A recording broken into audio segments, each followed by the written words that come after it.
लेकिन जिस तरह से लगातार आपको हम बता रहे हैं कि जमशेदपुर से सटे सरायकेला में कैसे क्राइम बढ़ता जा रहा है, एक बार फिर से उस खबर की ओर लौटते हैं। बताएं आपको कि सरायकेला के आदित्यपुर में कल पूर्व विधायक मलखान सिंह के साले की गोली मारकर हत्या कर दी गई। 3 अपराधी पहले से घात लगाए बैठे थे। वो जैसे ही फ्लैट में पहुंचे, अपराधियों ने ताबड़तोड़ फायरिंग कर दी और मौके पर ही मौत हो गई। हालांकि आनन फानन में स्थानीय लोग उन्हें अस्पताल लेकर पहुंचे थे, लेकिन डॉक्टरों ने उन्हें मृत घोषित कर दिया। हमारे साथ सहयोगी प्रभात जुड़ रहे हैं, सीधे उनका रुख कर लेते हैं। प्रभात, देखिए इन दिनों अगर हम पिछले 1 महीने का रिकॉर्ड देखें तो जमशेदपुर और उससे सटे जो इलाके हैं, चाहे वो सरायकेला कहें, खरसावां कहें, क्राइम का ग्राफ बढ़ गया है और ये लगातार बढ़ता जा रहा है। एक चुनौती है। पहले तो बात इसकी कि क्या जो कल मर्डर हुआ उस मामले में पुलिस को कोई सफलता हाथ लगी है, कोई क्लू, कोई सुराग ऐसा हाथ लगा है? बिल्कुल आरती, देखिए कल जिस तरीके से ये घटना घटी है, निश्चित है सरायकेला पुलिस के लिए सवाल जरूर खड़ा होता है कि लगातार अगर हम बात करें तो 5 महीनों में 10 हत्याएं हुई है अब तक, और 10 हत्या हो रही थी, लगातार हत्या हो रही थी। उसको लेकर आदित्यपुर के थाना प्रभारी, दो थाना प्रभारी को बदलकर दूसरे थाना प्रभारी को लाया गया कि क्राइम का ग्राफ को नीचे लाया जा सकता है और घटनाएं जो हो रही है उसे रोका जा सके। लेकिन घटनाएं लगातार हो रही है और कल जो घटना हुई, निश्चित है कहीं ना कहीं पुलिस पर सवाल खड़े कर रहे हैं। क्यों, जिस तरीके से रात के 10 बजे पहले से अपराधी फ्लैट के ऊपर चढ़कर घात लगाकर बैठे थे और जैसे कन्हैया सिंह अपने फ्लैट के पास पहुंचते हैं, ताबड़तोड़ गोली मार दी जाती है और हालांकि उनकी मौत घटनास्थल पर हो गई, लेकिन आनंद फान में लोग हॉस्पिटल लेके पहुंचे, डॉक्टरों ने उन्हें मृत घोषित किया।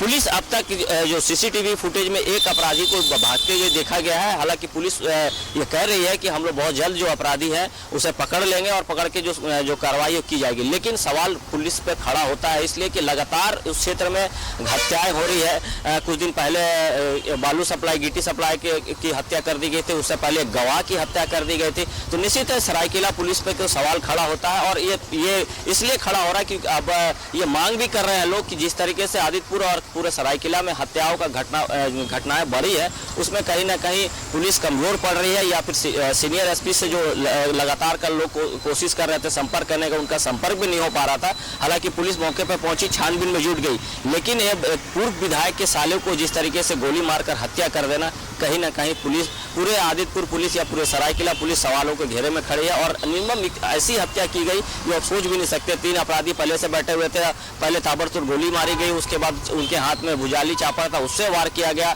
आप समझ सकते हैं कि किस तक निर्मम हत्या की। जो लोग बता रहे हैं कि वो जो कन्हैया सिंह थे उनकी किसी से कोई बैर नहीं थी, किसी से कोई बहुत मृदुभाषी थे और किसी से कोई बैर भी नहीं था, कभी किसी से कोई लड़ाई झगड़ा भी नहीं था। लेकिन कल जिस तरीके से हत्या हुआ, कहीं ना कहीं पुलिस को पूरे मामले की तफ्तीश करनी चाहिए। आखिर क्या वजह है कि लगातार आदित्यपुर क्षेत्र में इस तरीके, आदित्यपुर, गमरिया, कांड्रा, सरायकेला क्षेत्र में हत्याएं हो रही है। कल कई लोग ऐसे पहुंचे थे, अनेक दल के नेता पहुंचे थे टीएमएच में, उन लोगों ने यह मांग किया है कि जिस तरीके से हत्याएं हो रही है उसमें जो पुलिस कप्तान है उस पर भी सवाल खड़ा है और राज्य सरकार से मांग किया कि जल्द से जल्द इनकी गिरफ्तारी हो। जिस तरीके से यह हत्या हुई तो कहीं ना कहीं आदित्यपुर पुलिस पूरे सवालों के घेरे पर खड़ी है। जी आरती, बिल्कुल। और अब ये बहुत बड़ा चैलेंज होगा पुलिस के सामने कि देखिए पिछले कुछ दिनों से जिस तरह से क्राइम का ग्राफ बढ़ा है, उसके बाद और ये आप कहें तो प्रतिष्ठित, अब ये हाई प्रोफाइल मामला भी बन जाएगा। तो ये बहुत चैलेंज होगा कि कैसे इस मामले का जल्द से जल्द खुलासा करे पुलिस, अपराधियों का सुराग लगाए, क्योंकि दिन ब दिन अगर इस तरह से अगर अपराधियों के हौसले बुलंद होते रहेंगे तो आम लोगों में एक दहशत फैलेगी, आम लोगों में डर बढ़ता जाएगा। प्रभात, बिल्कुल आरती, देखिए कल जब मैं यही बता रहा था कि कल टीएमएच में जो अनेक दल के नेता पहुंचे थे, कांग्रेस के जो वरिष्ठ नेता अजय सिंह भी पहुंचे थे, उन्होंने साफ ये कहा कि जिस तरीके से हाई प्रोफाइल ये मामला है, क्योंकि पूर्व विधायक की साली की हत्या हो जाती है, लोग कहाँ सुरक्षित है, क्योंकि जिस तरीके से लगातार हत्याएं हो रही है, 5 दिन, अगर 5 महीने में बात की जाए तो 10 हत्याएं, वो उसमें गोली भी है, बम भी है और गला दबाकर भी हत्या है। तो कहीं ना कहीं आम लोग कहीं सुरक्षित तो नहीं महसूस कर रहे, डर सा महसूस हो गया। क्योंकि देखिए जितने भी बिजनेसमैन और आदित्यपुर एक बड़ा इंडस्ट्रियल एरिया है, तो बड़े बड़े बिजनेसमैन रहते हैं, बड़े बड़े फैक्ट्रियां हैं, तो वहाँ के जो मालिक है आना जाना करते हैं, उनमें कहीं ना कहीं एक डर समा गया है। और जिस तरीके से बातें की जा रही है कि लगातार जो हत्या हो रही है, आम लोग कैसे अपने आप को सुरक्षित महसूस, क्यों कोई रोड पे चलता जा रहा है उसे गोली मार दी जा रही है, कोई कहीं बैठा हो उसे गोली मार दी है, कोई घर पे चढ़ रहा है उसे गोली मार दी जा रही है। तो समझा जा सकता है किस तरीके से पूरे सरायकेला क्षेत्र में अपराध का ग्राफ बढ़ा हुआ है। और इसी को लेकर जितने भी राजनीतिक दल कल पहुंचे थे टीएमएच, उन्होंने साफ लफ्जों में कहा कि जल्द जल्द से जल्द अपराधियों की गिरफ्तारी होनी चाहिए और इसके पीछे और कोई लोग हैं या वर्चस्व की लड़ाई, क्या बात है। बिल्कुल, और अगर इन मामलों का खुलासा नहीं होता है प्रभात, तो फिर जो अपराधियों का खौफ है वो जितने बेखौफ हो गए अपराधी, वो और क्राइम का ग्राफ और बढ़ता जाएगा, लोगों में डर बढ़ता जाएगा। तो ये चीजें खत्म करने के लिए लोगों में अपराधियों का डर खत्म हो, लोग निश्चिंत होकर अपना लाइफस्टाइल जी सकें, इसके लिए बहुत जरूरी है कि इस तरह से जो लगातार हत्याएं हो रही हैं इनका खुलासा हो, अपराधी पकड़े जाएं और उन पर कड़ी कार्रवाई भी हो। बहुत बहुत शुक्रिया हमारे साथ जुड़ने के लिए और तमाम बातचीत के लिए। तो कन्हैया सिंह की कल गोली मारकर हत्या कर दी गई। कन्हैया सिंह बताएं आपको ईचागढ़ से पूर्व विधायक मलखान सिंह के साले हैं।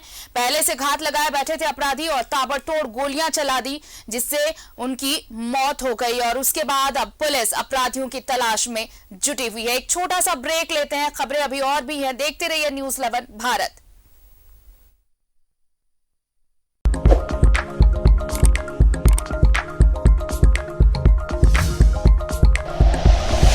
Like and share videos, subscribe करें हमारा चैनल और प्रेस करें बेल आइकॉन। न्यूज़ 11 भारत, सच है तो दिखेगा।